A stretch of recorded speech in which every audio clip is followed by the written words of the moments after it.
If you look at his behavior, it is not that of a geriatric. It is that of a partisan. But this looks like an inside job. We shouldn't take anything that Barr says tomorrow as anything other than performative coonery.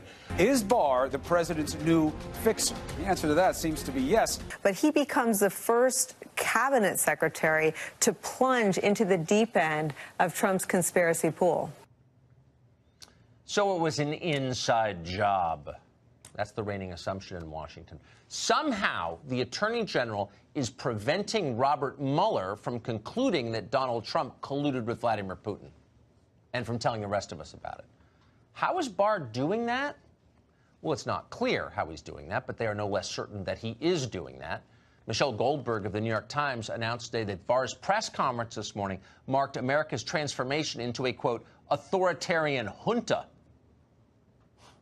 Her colleague at the New York Times, Maggie Haberman, suggested that Trump might be a Nazi because the White House played a song from The Sound of Music, which, by the way, is an anti-Nazi musical, but it's still Germanic sounding and therefore suspicious. These are hysterical children. They should not be in journalism, but they are. In fact, they run journalism, and they have no plans on giving up their power. The Mueller report is probably the single most humiliating thing that has ever happened to the White House press corps in the history of this country. So how did reporters in Washington respond today when it finally came out? Well, they did what they do best. They celebrated themselves. Over on CNN, former Obama official, now posing as a reporter, Jim Sciutto, bragged that the Mueller report had, quote, debunked all of Donald Trump's unfair attacks on the media.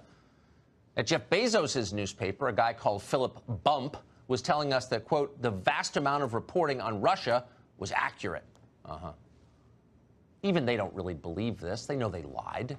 As we told you a minute ago, BuzzFeed claimed its reporters had seen personally, with their own eyes, evidence that Michael Cohen had been instructed by Donald Trump himself to perjure himself. This was going to be grounds for impeachment. The editor of BuzzFeed defended that story even after the Mueller investigation took the unusual step of publicly saying it wasn't true. BuzzFeed went all in, and they defended it. They'd seen it with their own eyes. He told us that on this set, on this show. And now there's no question about it. It's over. It's done. It was a lie. That and so much more, all lies. So what happens now that we know those were lies? What do we do with, I don't know, John Brennan and James Clapper? The two of them used to run our most powerful intelligence agencies.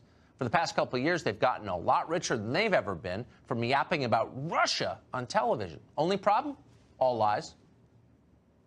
What makes you believe that he has more indictments? Because he hasn't addressed the issues related to criminal conspiracy as well as any individuals. Criminal conspiracy involving the Russian influence? Russians, yes, yeah.